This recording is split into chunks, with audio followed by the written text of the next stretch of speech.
So for the quirky, you can see artwork on our building in Chewham Street there. So that artwork gets recycled quite often as the team come up with creative new ways to post something in the windows. So keep an eye out if you're having coffee at C1. So thank you very much for having me. Today I'm going to be talking about Trineo's journey to the US and Christchurch to Colorado.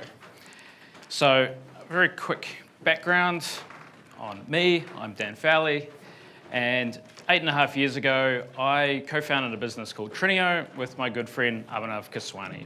This is a photo of us outside one of our previous offices in Colorado.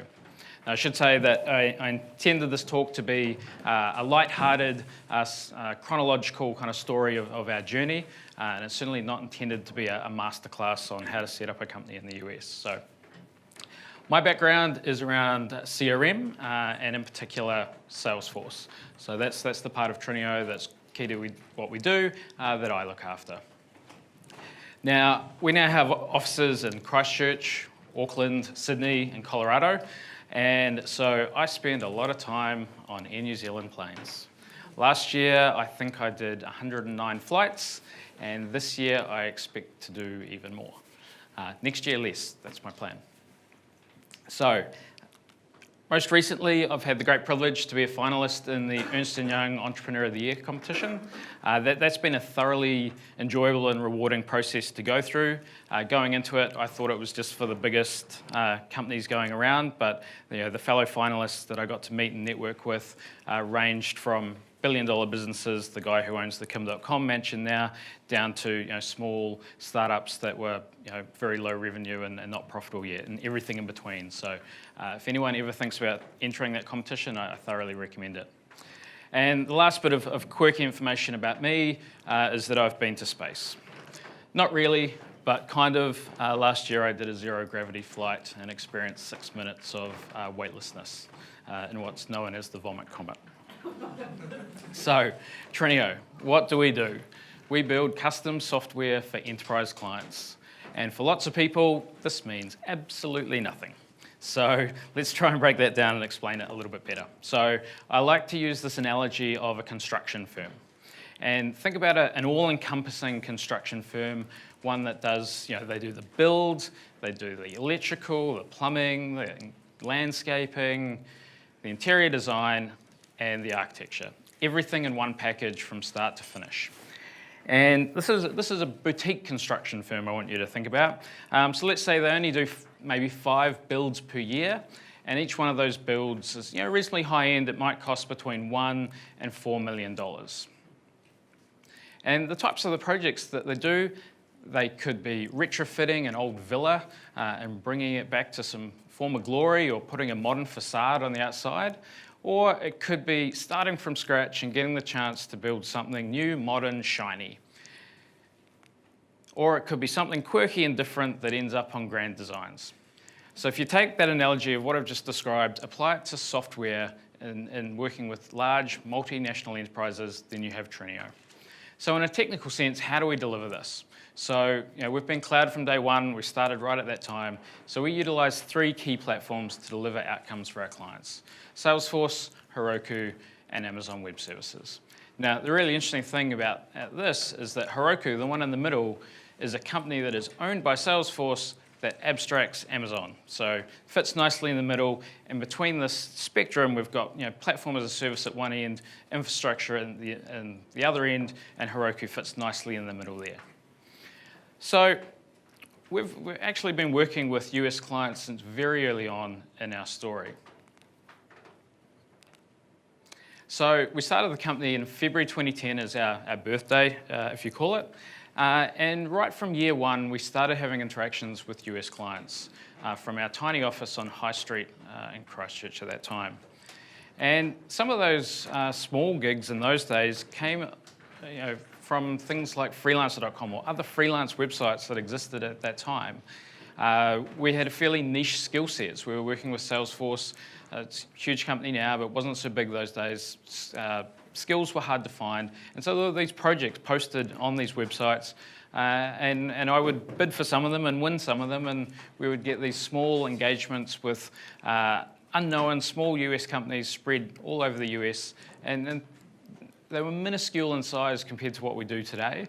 They might only be 20, 40 hours, but they started to get us into that rhythm of working with US clients and what it was like to work with US clients. One key thing that happened for us at the end of 2010 was that Heroku had been this up-and-coming startup, and then Salesforce, who we were already working with, and we were already working with Heroku, Salesforce acquired Heroku. So Read Write Web magazine, as it was called back then, a popular tech blog, actually picked up on the fact that we had been working with these two platforms pre-acquisition. And whether that was good luck or good management, they decided it was worthy enough to write an article about us. And that went out on Christmas Eve 2010, I remember it. And that started to generate incoming leads. So we just would get these inquiries from all around the world, including US companies, who had picked up on the fact that we had used these platforms on some projects to show how you could use the best of both to solve a problem. Another key aspect in those early years of engaging with US clients was simply turning up, being there for a conference to meet people and network. So, three key ones that I think about from those days. In 2011, Abhinav was invited to speak at CloudBeat, which was an early cloud conference run by VentureBeat magazine. Dreamforce has been a key one for us for 10 years. We had a big team of us heading there next week. It'll be my 10th conference in a row. And in 2011, Abhinav decided he would go to Rocky Mountain Ruby in Boulder. And that sets some seeds for later on in the story.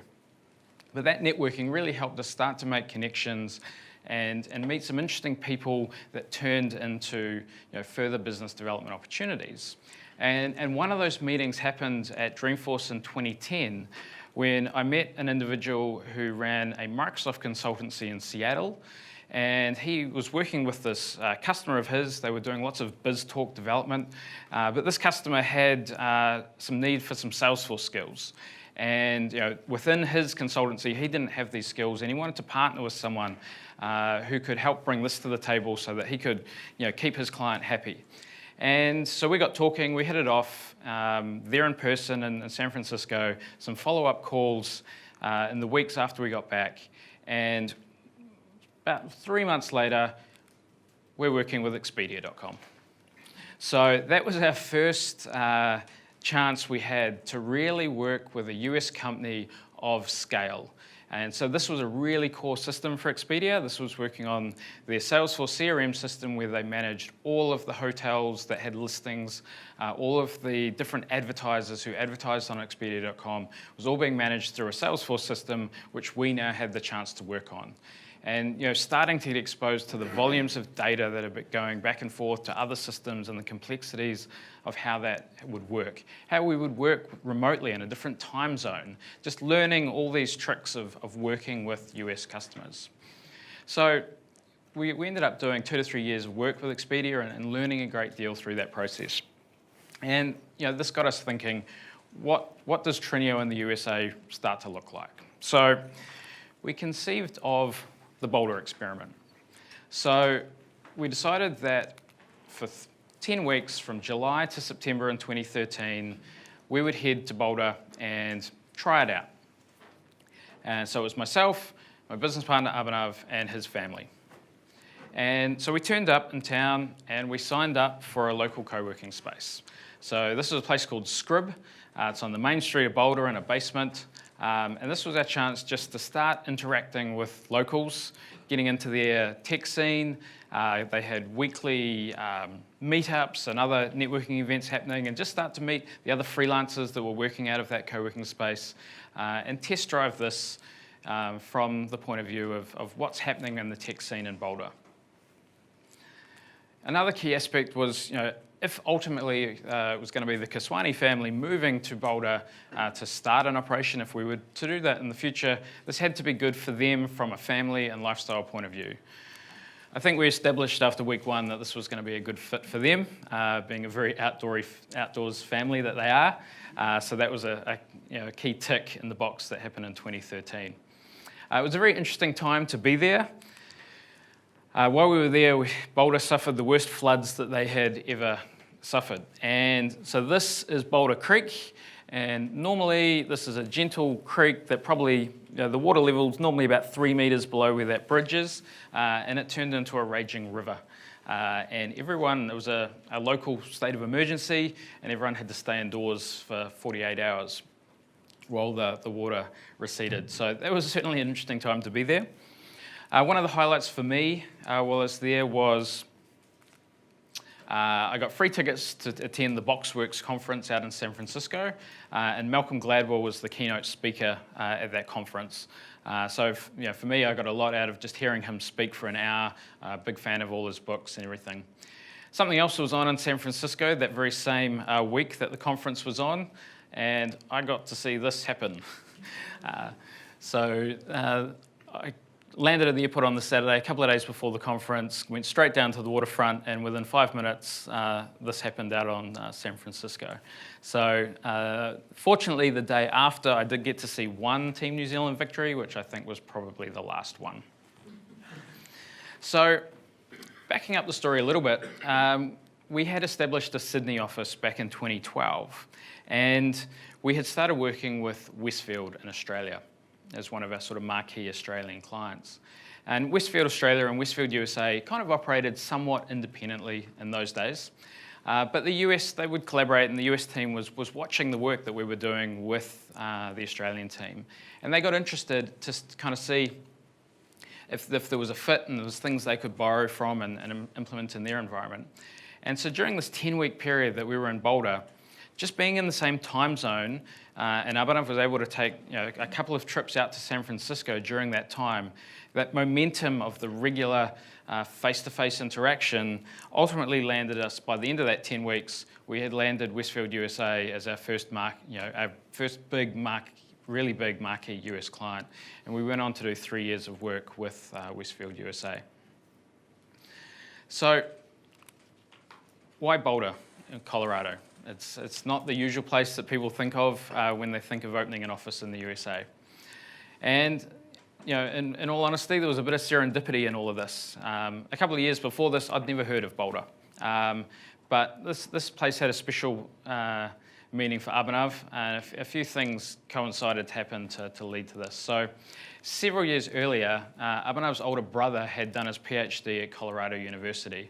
And as a 19-year-old, Abhinav had gone to visit his older brother and visit this town for the first time, and always had this desire to go back.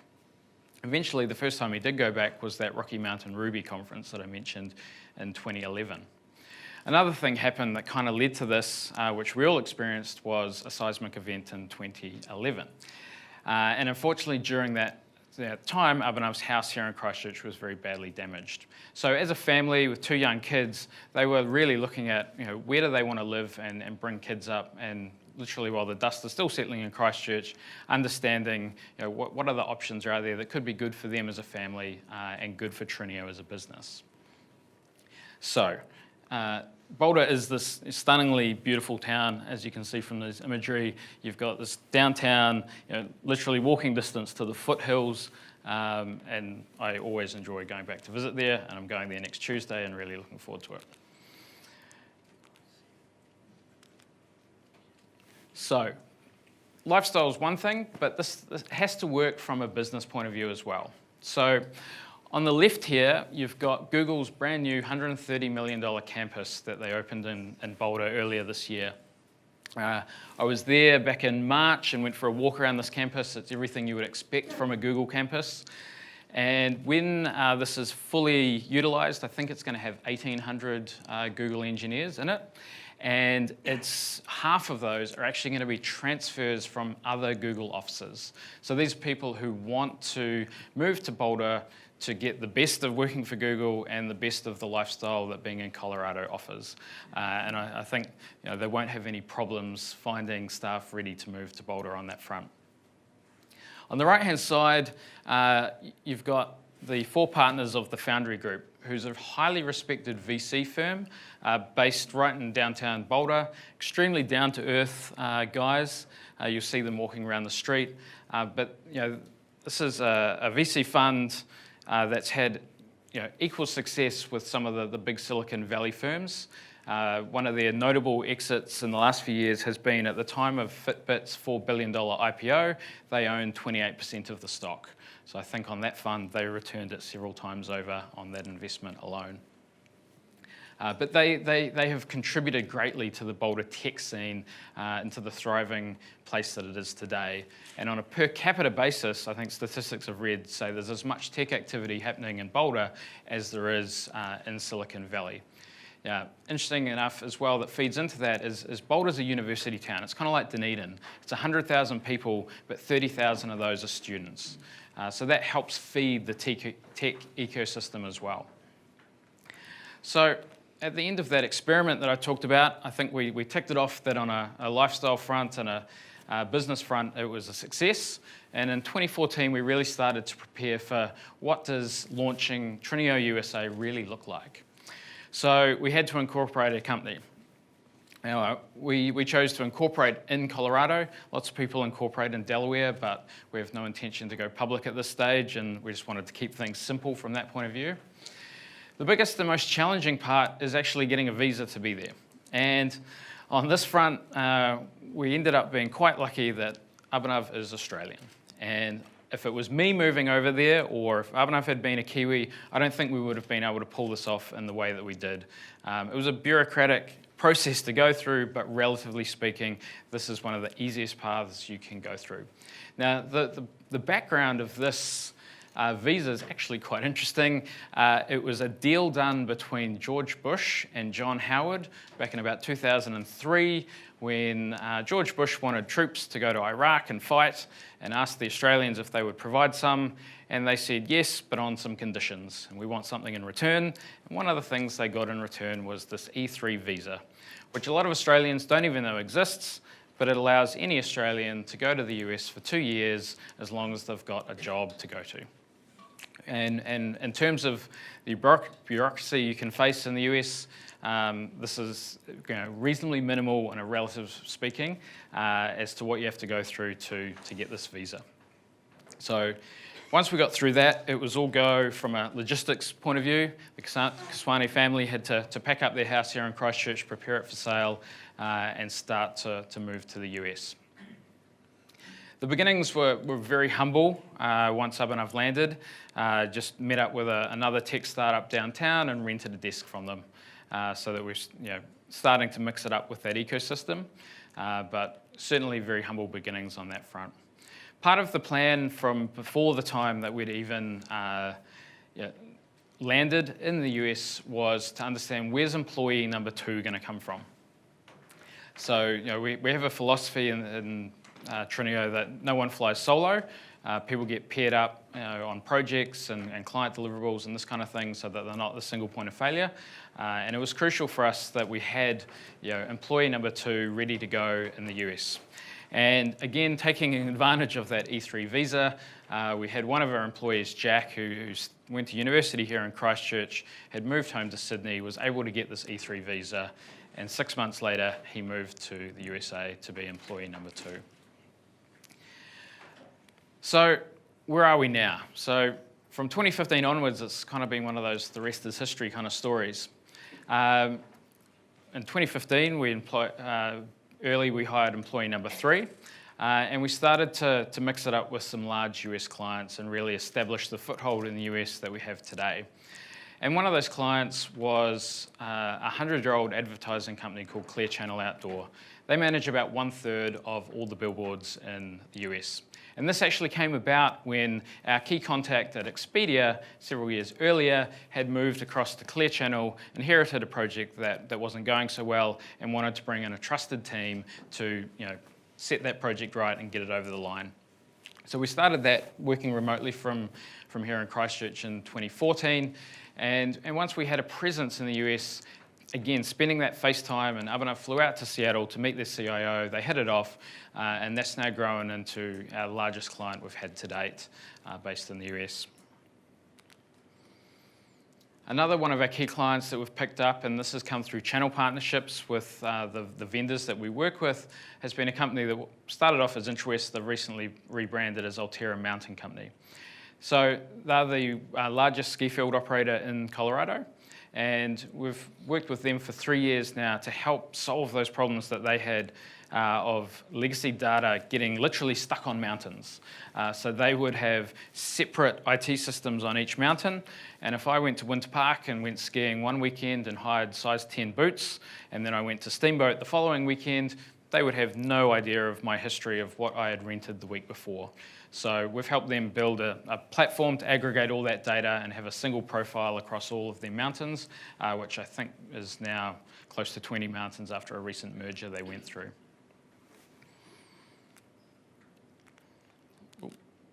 So today, on the left is our current office in downtown Boulder on Pearl Street. And we've been able to grow the team, I think currently 12 or 13, and acquire a really nice space right downtown. There's a pub right below and a Chipotle right below, so it's a perfect location around town, and really start to grow the team out there. On the right-hand side is a picture from the Christmas party last year. So the team were lucky enough to go to Aspen for their Christmas party, which made a few of the New Zealand team jealous. So, what have we learnt over the time that we've been working with the US? I interviewed Abhinav last week on this, and on a personal level, despite what you might see on TV about the US and various political things that are happening there, Boulder is somewhat of a bubble that doesn't get exposed to that in a day-to-day sense. When you're walking down the street there, you don't see any of the negative things that you might see on TV here. And in some ways, you see them on TV there in the same way that you see them here. And it's not affecting day-to-day life. One of the things that they've encountered is a really fantastic schooling system and being able to give their kids life experiences that they wouldn't necessarily get here when you've got all of these amazing things right on your doorstep with the Rocky Mountains. From a business point of view, we've found that clients are a little bit different in the US. And some of the things we've observed is that in the US, clients are very efficient at getting to a no. So, we've put proposals forward with prospects, and if they don't think it's a good fit, they've been very quick to say, look, this isn't going to work for these reasons, thank you for your time, and leave it at that. I think in New Zealand and Australia, we've seen a little bit more, the tire kickers who just drag things out that little bit further longer than they need to for something that ultimately they know may not get over the line, but they're more willing to consume the time to get there before you actually kind of get that rejection. And I don't know if that's just because we're too polite to say no, but we've certainly found that more efficient in the US. Another thing we've found is a different attitude towards remote work. So we've got clients in New Zealand and Australia that kind of expect us to be at their office a certain percentage of the time and work really closely with them. But in the US, the attitude has been that remote work is okay. And whether that's just across states, so us in Colorado working with Clear Channel in Seattle, for example, or they seem to have no issue with the fact that that project might be half developed in Colorado and half back here in Christchurch. So about 5 of the team here in Christchurch work on that Clear Channel project. And I think we've noticed that this seems to be that they are used to, these large companies are used to working at least across multiple states within their own company, and maybe their own company might already have an offshore operation in other countries already, and they're just happy to work remotely. It's just not a problem to any of the day-to-day goings on. And we spend a lot on travel to make sure people get that face time when they need it, but it's not stopping us doing our day-to-day job. We've also found that the clients in the US, they have bigger budgets, which is great. They're not endless, but they're prepared to invest to get a job done. And they're willing to give us the autonomy that we need to deliver the way that we think will be successful and sort of let us live or die on our way of doing things rather than force-fitting us into what they think might be best, and you end up getting a hybrid that doesn't work for anyone. Staff has been an interesting one. So we've obviously had to hire a team from employee number 3 onwards from the local market. And a lot of our hiring in Christchurch over the years, and Sydney in particular, has come through networks that you've built up over years. You've worked with people before, and when that opportunity comes along, you've got a job for them, and you tap them on the shoulder, and you expand the team that way through trusted networks of people that you know. In the US, we didn't have that. So we've had a much greater reliance on using recruiters. And one of the things that we've noticed there is that the span has gone countrywide. Candidates are much more willing to relocate for a job, which we hadn't really experienced here in this part of the world. So we've had candidates come from Atlanta, Chicago, Seattle, who are willing to pick up their life and family and move to Boulder. And for a company that might only have been 7 or 8 people at that time, that was a big thing that surprised us. So what does the opportunity look like? I think what we've found is that if you've got a company and you're solving a problem for clients here in New Zealand, there's no reason to think that there won't be people in the US who are looking to also solve that same problem. But where I think our formula that's worked is just that momentum of regular time in market. So you won't get over there, have one meeting, necessarily land a deal, and be off to the races. It takes that repeated follow-up after the follow-up. When people see you at that same conference 3 years in a row, that you've got that trusted credibility to then land a deal and run with it from there. And I think that's worked really well for us in what we've done over the years to build up momentum to the point that we could actually land a team and expand from that point forward. So I think there's a fantastic opportunity for local Christchurch and New Zealand companies to explore the US market because the scale of it makes it a very attractive thing to consider. So thank you very much.